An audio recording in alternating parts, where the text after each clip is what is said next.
Okay, welcome back, all of you. Now, in the last point, we studied about climax and anticlimax.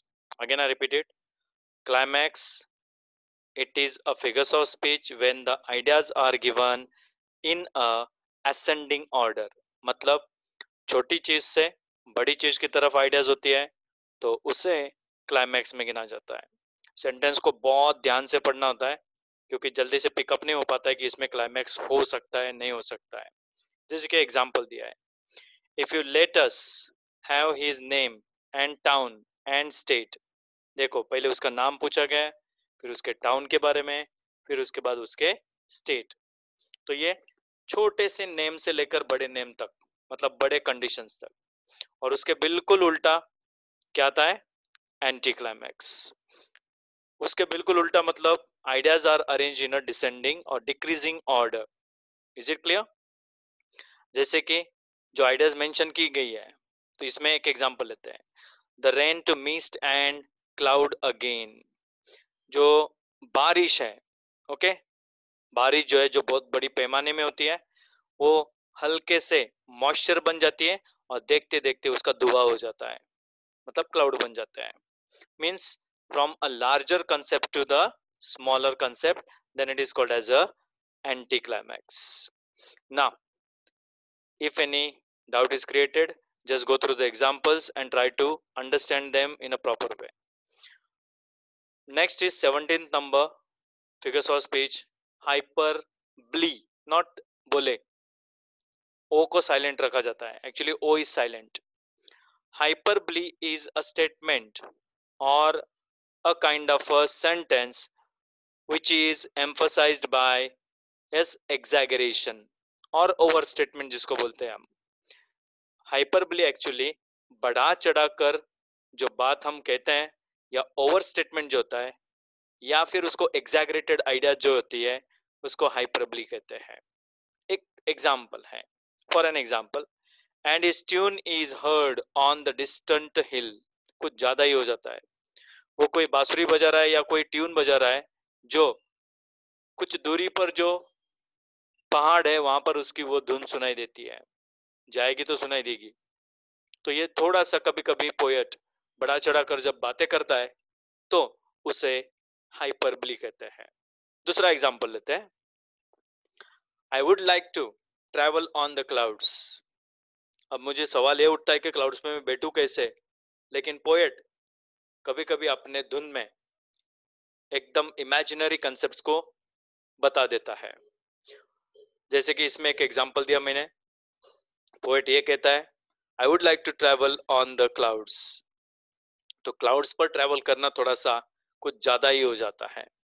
या तो फिर red red rose नाम की जो poem है उसका जो लास्ट सेंटेंस है उसमें क्लियर मेंशन किया गया है, आई विल कम दो I will be 10 miles 10,000 miles away.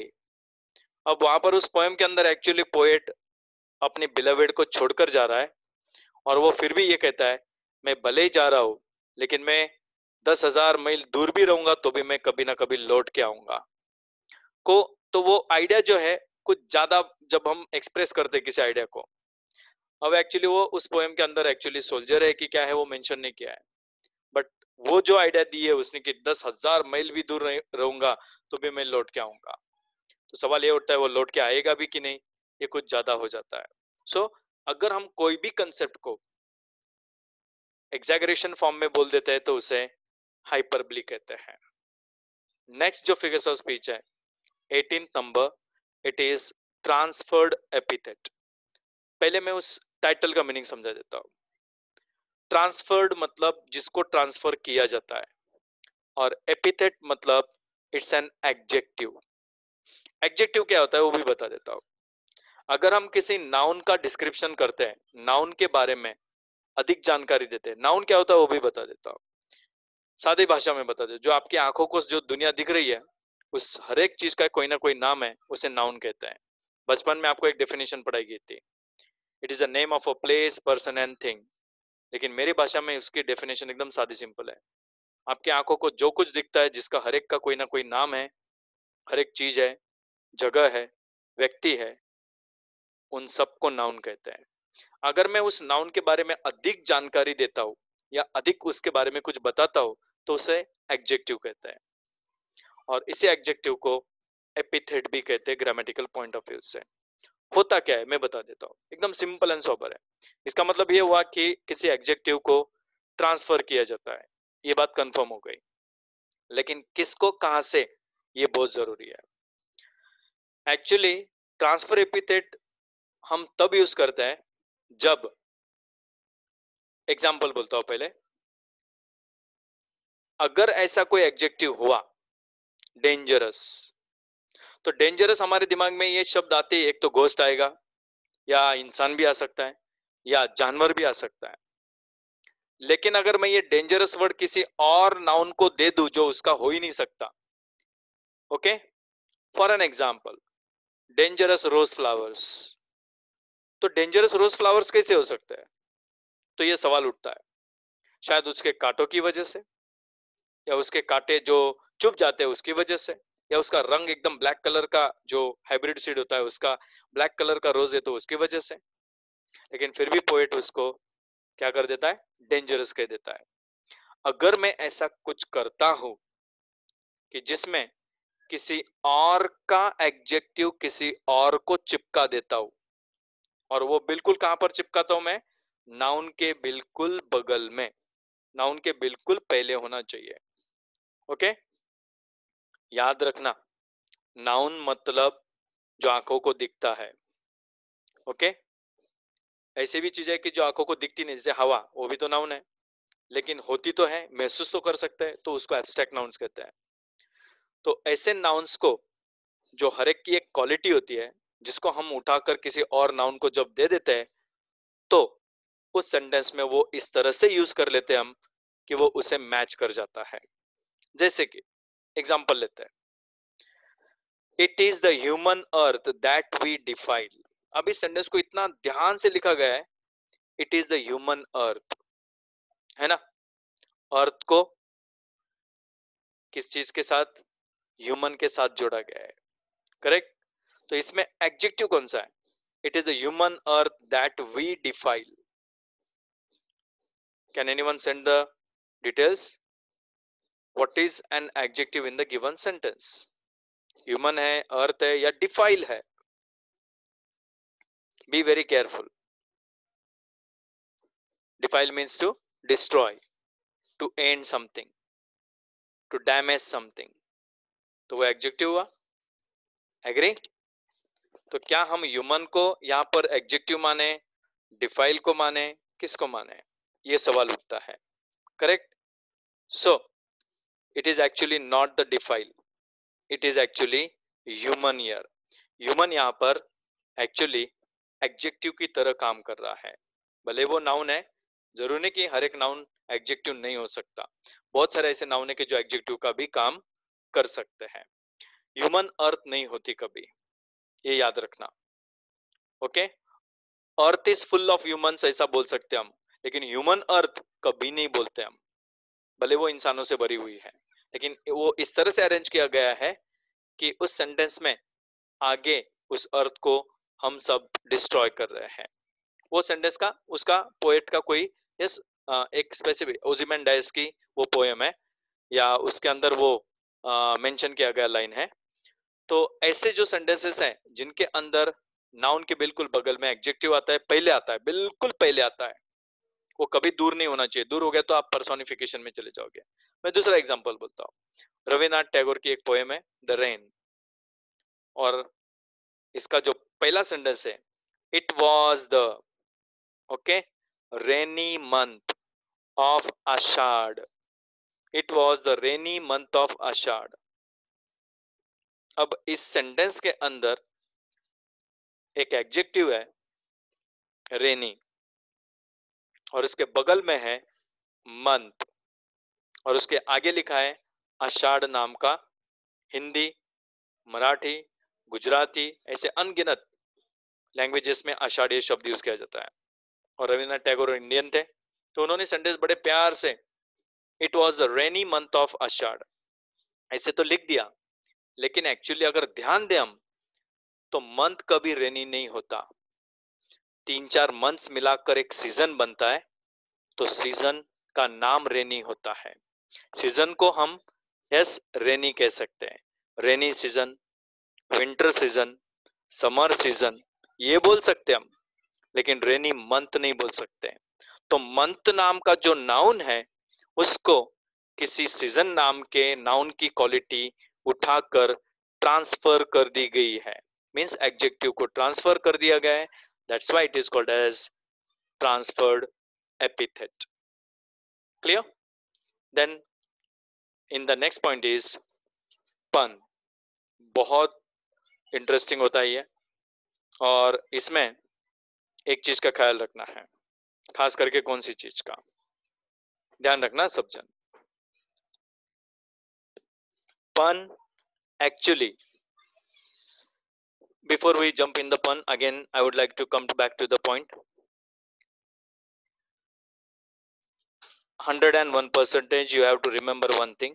If adjective is followed by the noun, actually if adjective is followed by the noun, but remember one thing, that adjective should not be actually belonging to that noun. उस noun का वो adjective नहीं होना चाहिए, क्योंकि उसे transfer करके उसके साथ जोड़ा गया है। जैसे कि ह्यूमन अर्थ, अर्थ के साथ ह्यूमन को जोड़ा गया है। एक्चुअली अर्थ को यस ह्यूमन नहीं बोला जाता, लेकिन उसको इस तरह से अरेंज किया जाता है जो उस सेंटेंस में मैच हो जाता है। इसका ख्याल रखना बहुत इंपॉर्टेंट है। 101% adjective is followed by noun only, but the question is the noun which is used in the given sentence, and before that the adjective which is given is not belonging to that noun actually. जैसे कि रेनी month बोला मैंने, month नाम के word का या noun का रेनी ये वर्ड कभी एडजेक्टिव नहीं होता। ओके, याद रखना अच्छे से ये बात। देन पन। नाउ व्हाट इज पन? Pun is a sentence which shows ambiguity, यानी कि द्विधा मनस्थिति, यानी कि एक से ज्यादा मीनिंग जब सेंटेंस का निकलता है तो उसे हम क्या कहते हैं? पन कहते हैं। ओके, याद रखना ये, एक से ज्यादा किसी सेंटेंस का मीनिंग अगर निकला तो उसे 101% पन कहते हैं। वापस रिपीट करता हूं। ओके, पन मतलब एक्चुअली में किसे कहते हैं? It is a kind of a sentence which shows more than one meaning. That is the pun which I was the pun, that is a sentence or a word. Sentence या कभी कभी एक word ऐसा होता है उस sentence में जो उस सेंटेंस के दो दो मीनिंग निकाल देता है। जैसे कि इसमें जो और वो क्यों करता है पोएट? एक ह्यूमर क्रिएट करने के लिए, सबको हंसाने के लिए। ओके, उसका कोई इंटेंशन किसी को हर्ट करना नहीं होता है। अब एग्जांपल देखो, you are a man of weight and consequence. अब इसमें दो दो मीनिंग निकलते हैं। You are a man of weight मतलब वजनदार आदमी, एक ये मीनिंग निकलता है, एक मीनिंग ये निकलता है। And consequence that is the result, है ना, वेट और परिणाम। अब दूसरा मीनिंग निकालता हूं मैं, तुम एक वजनदार इंसान मतलब दुनिया में तुम्हारा एक स्पेशल स्टेटस है। You are a man of a weight means you are well popular character, that is also called as weight. And consequences से आप यहाँ पर क्या मीनिंग निकलता है? You are giving a proper result to everyone. और पहले क्या निकला था? तुम बहुत हेवी इंसान हो जिसका वजन काफी पोटले जैसा हो गया है, और परिणाम तुम्हारा साफ साफ दिख रहा है। तो एक सेंटेंस के दो मीनिंग।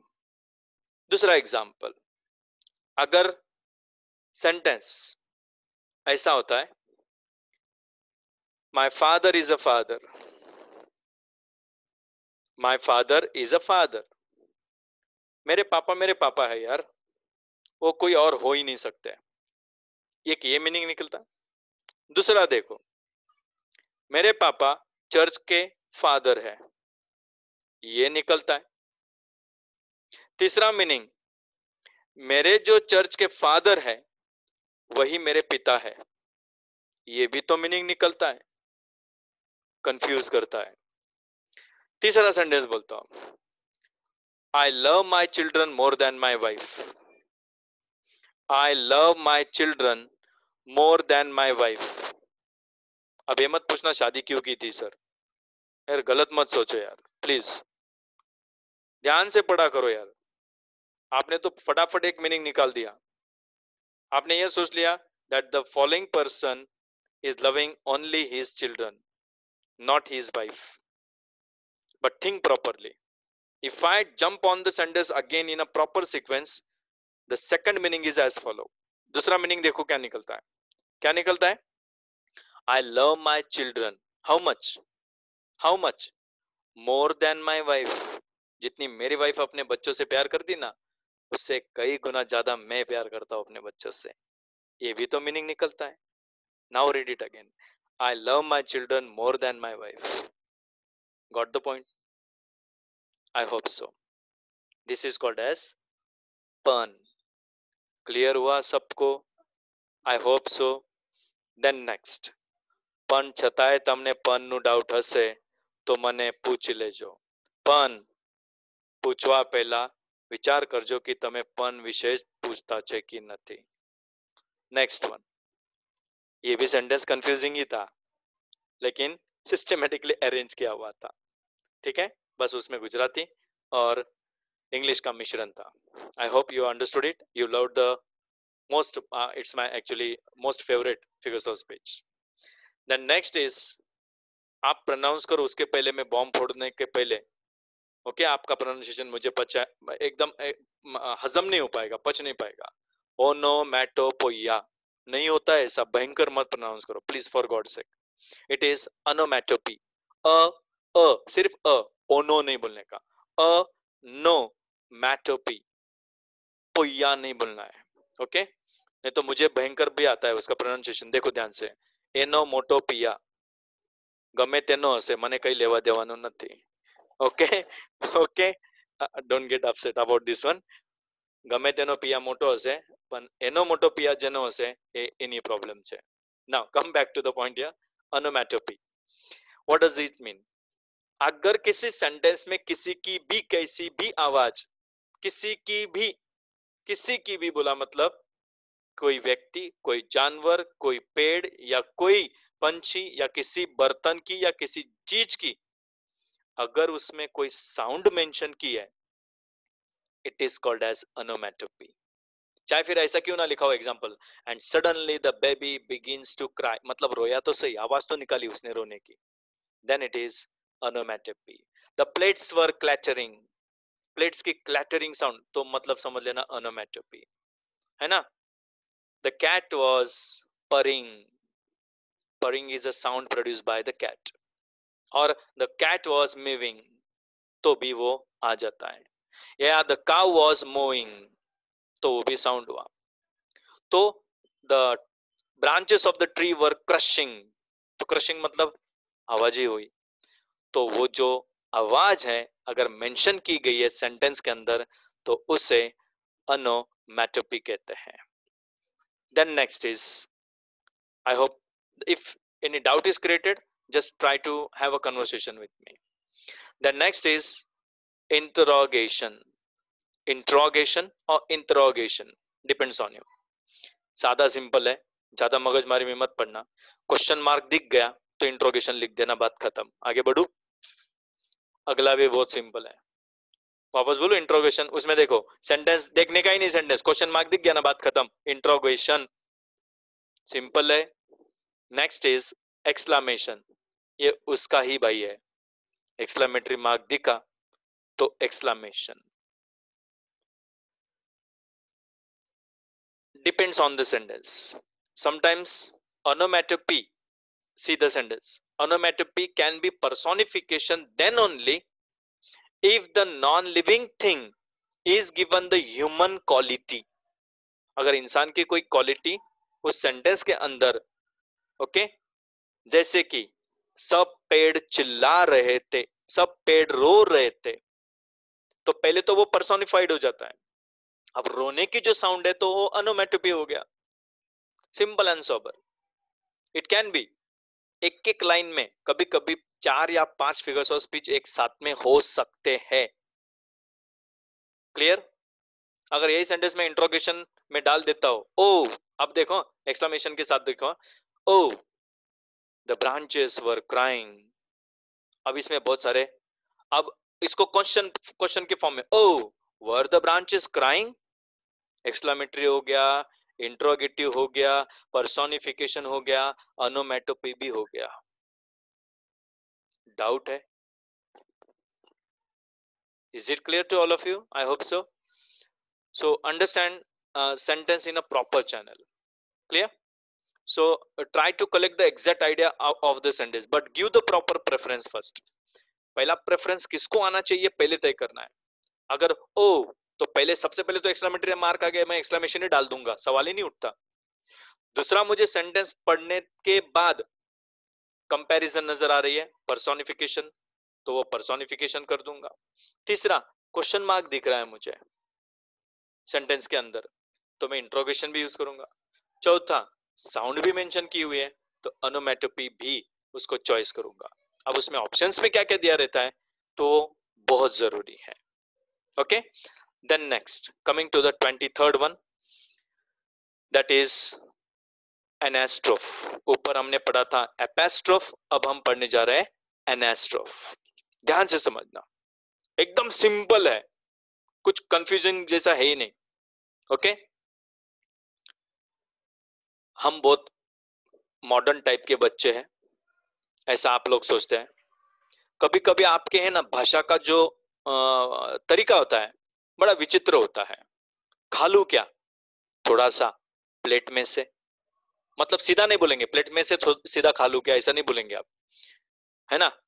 दे दू तेरे कान के नीचे, हाँ, उल्टा बोलेंगे।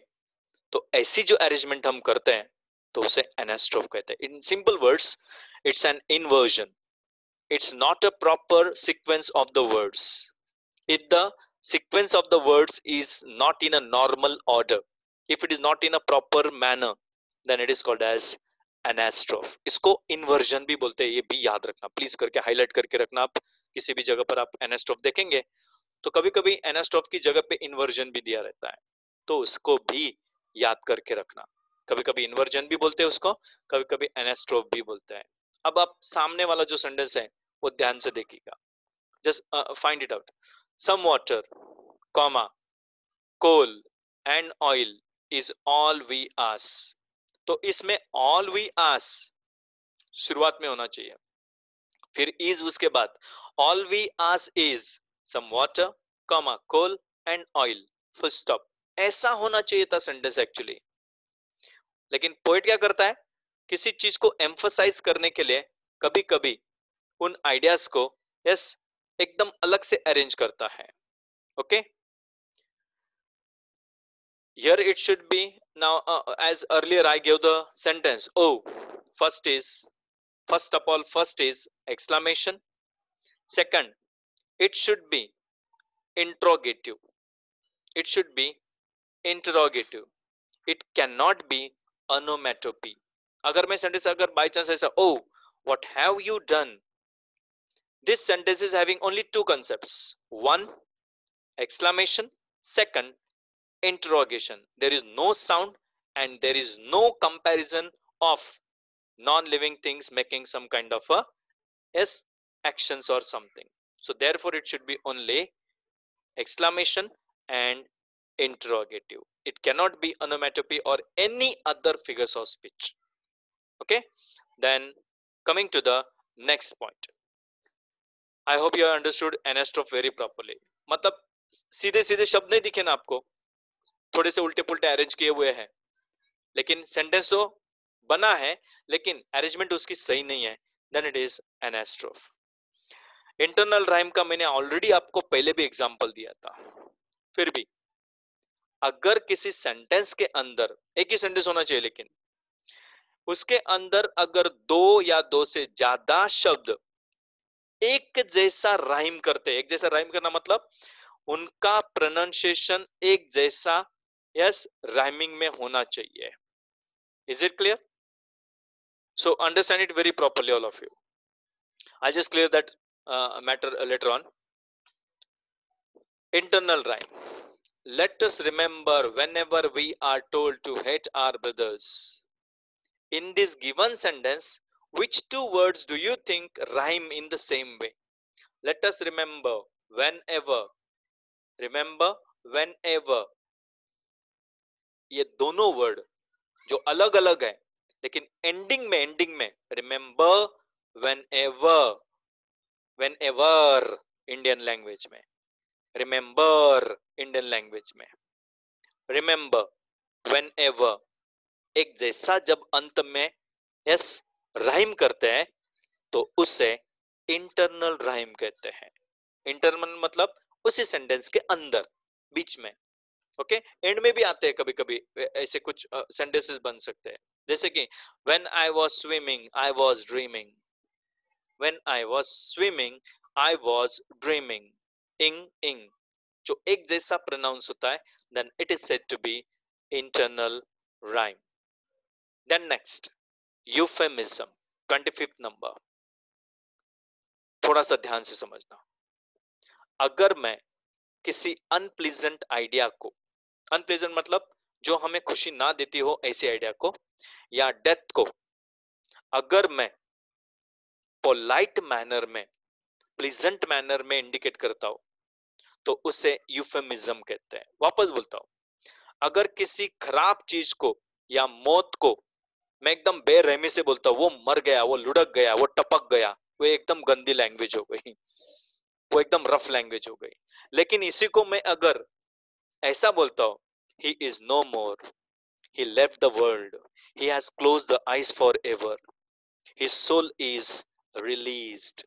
तो ये जो पोलाइटनेस है ना, ओके, उसमें आई है. नहीं तो आप मॉडर्न बच्चे कैसे, अला टपक गया, अला उठ गया, अला मरी गयो, सीधा घाव कैसे देते ना, चाकू निकाल के सब कैसे डाल दिया, बस वैसे. तो उसे यूफेमिज्म नहीं बोल सकते हम, इट्स एन रफ लैंग्वेज. जब हम इसी चीज को, ओके, कोई भी अनप्लीजेंट आइडिया भी हो सकती है, हर बार मार मत देना, बस इतना याद रखना, वो मर गया, टपक गया, लुढ़क गया, ऐसा मत करना. कभी कभी अनप्लीजेंट आइडियाज भी होती है, जैसे कि अब वो यस ठीक नहीं है, अब उसे अच्छा नहीं लग रहा है, तो वो हम रफ लैंग्वेज में भी बोल देते हैं. कैसे बोलते हैं, यस लेटा पड़ा हुआ है साला, है ना, मरा पड़ा हुआ है. हाँ, इतना एकदम विचित्र लैंग्वेज का यूज करता है ना. तो हम उसको हम पोलाइट लैंग्वेज में जब यूज करेंगे, then it is euphemism. Okay, see the sentence.